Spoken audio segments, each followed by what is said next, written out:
obra de Alfred Adler, A Ciência da Natureza Humana, uma obra muito interessante. Ela não é uma obra fácil, não há nenhum conceito excessivamente rebuscado, mas Adler, ao fundar a sua psicologia individual, a gente vai falar um pouco sobre ele, mas depois dele beber, né, dos conhecimentos da psicanálise, ele cria uma teoria interessante para explicar a nossa natureza. Nessa obra ele fala sobre alguns tipos de caráter humano, fala um pouco da infância, né, da nossa formação subjetiva, do psiquismo e suas dimensões e interações, né? Então, vamos resgatar dele algum conhecimento. Alfred Adler nasceu em 1870 e faleceu em 1937. Ele foi psicanalista, mas rompeu com Freud e acabou criando uma linha teórica específica chamada de psicologia individual. Ele foi médico e psicólogo austríaco. Ele era filho de judeus imigrantes húngaros e desde criança sempre foi muito debilitado fisicamente. Adler tinha um raquitismo muito proeminente. Não era incomum ter várias dispneias quando criança e psicologicamente também frágil. Ele era super protegido pelo seu pai e desprezado pela sua mãe. Então, quando adulto, ele se forma, integra, logo nas primeiras formações das reuniões da Sociedade Psicológica das quartas-feiras, né, o famoso e primevo Círculo de Transmissão e Discussão Psicanalítica, que inclusive serviu de modelo para a IPA, a Associação Psicanalítica Internacional, e ele ficou nesse grupo mais ou menos de 1902 a 1911, que foi quando ele rompeu com Freud. Ele deixou a sociedade por divergências sobre concepções teóricas inconciliáveis. Inclusive, Freud escreve alguns textos em que ele faz um tributo a Jung e Adler, né? Aqueles famosos que fizeram a dissensão, né? Que fizeram a separação da psicanálise. Ele escreve em O Movimento da História Psicanalítica, a história do movimento psicanalítico, escreve Introdução ao Narcisismo, em que ele vai buscar o repositório teórico para poder fazer frente, né, a Adler e a Jung, e outras obras. Mas, assim, os principais temas inconciliáveis são as bases da psicanálise, do tipo não aceitar o papel do mecanismo do recalcamento, né, o papel da libido no funcionamento psíquico, dentre outras questões, né. Para Freud, Adler acabou se apegando demais às questões biológicas ou biologizantes. A sua teoria, em certos momentos, ela é bem biologizante, bem corpo a corpo, né? E a diferença dos sexos num sentido social. E ele valorizava também excessivamente a noção de inferioridade, talvez um reflexo da sua experiência pessoal, né? Mas Adler é um pensador interessante para a gente reflexionar sobre a questão da competitividade, a busca do espaço, a briga de poder e a contramão do poder em relação ao amor, parafraseando até Carl Gustav Jung, né?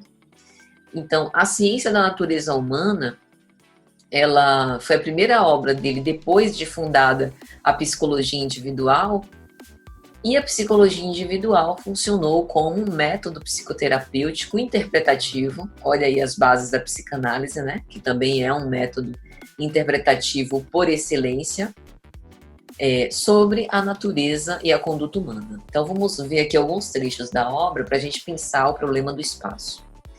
No capítulo 2, Aspectos Sociais da Vida Psíquica, nessa obra de Adler, A Ciência da Natureza Humana, no item 3, Segurança e Adaptação, Adler vai dizer: o homem, sob o ponto de vista natural, é um organismo inferior. Esse sentimento de inferioridade e insegurança atua como estímulo permanente para a descoberta de melhores meios de adaptação à natureza. Este estímulo também desenvolveu no homem a precaução e a previdência, até chegar à evolução do psiquismo como pensamento, sentimento e ação. Como a vida social desempenha um papel essencial neste processo de adaptação, o órgão psíquico, desde o começo, deve levar em conta as condições da vida em comum. Todas as suas faculdades se desenvolvem numa base idêntica, a lógica da vida social.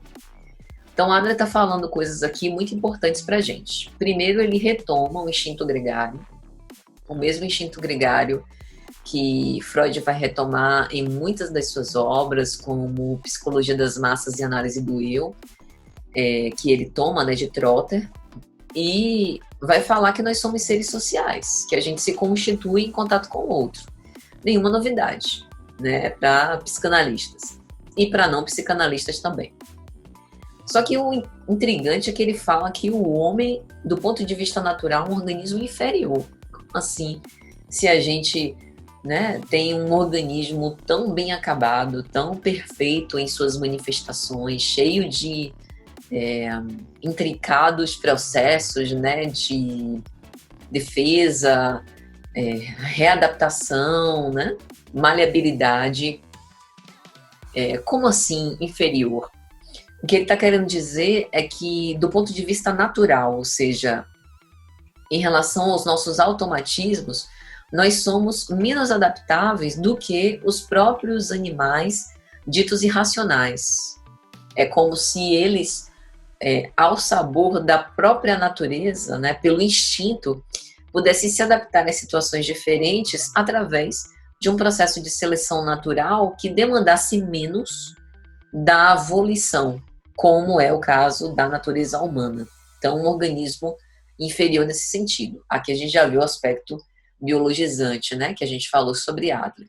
Mas, independente dessa posição, é interessante ele falar sobre esse sentimento, né, de inferioridade e insegurança que acaba fazendo com que sejamos estimulados a nos adaptar à natureza. Então, a gente sempre está buscando pertencimento, sempre está buscando aceitação, ser alguém que faça a diferença naquele círculo social. E que muitas vezes esse sentimento de insegurança e de inferioridade nos faz agir com precaução e previdência, até por um instinto de conservação. E com o tempo, o psiquismo age e a gente vai desenvolvendo pensamento, que é uma característica humana, né? O sentimento e a ação. E isso só faz sentido porque nós convivemos com outrem. Então, a vida em comum, a lógica da vida social, também contribui para o nosso amadurecimento. A gente vai ver que o problema não é a convivência em comum. O problema é a maturidade psicológica que ainda não está desenvolvida o suficiente para nos facultar ter uma boa convivência em comum. Então, vamos para a segunda citação aqui de Adler. O desenvolvimento da lógica, diz ele, que pela sua natureza é necessariamente de aplicação universal, é um instrumento do desenvolvimento individual. Outro instrumento da vida social é a palavra articulada, esse milagre que distingue o homem de todos os outros animais. O fenômeno da palavra, cujas formas claramente indicam sua origem social, não pode ser separado desse mesmo conceito de utilidade universal. Isso é super bacana. O desenvolvimento da lógica tem a ver com o nosso racionalismo, com o fato da gente ter a capacidade de pensar. E isso tem aplicação universal porque todos os seres humanos pensamos.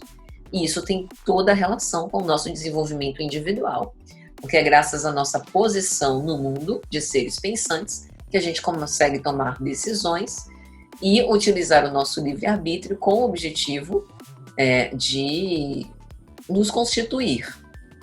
Uma outra questão é a palavra articulada, a linguagem, né? A gente sabe sobre a apoteose da linguagem dentro da psicanálise, o fenômeno da palavra, não apenas daquilo que está presente no discurso, mas também nas entrelinhas, que faz parte também da linguagem. Ela é o que nos distingue como seres humanos e tem um conceito também de utilidade universal inquestionável, porque é através das palavras que nós nos posicionamos, nos revelamos, nos colocamos, nos entendemos e conseguimos nos aperfeiçoar dentro das relações, nos constituir dentro das relações.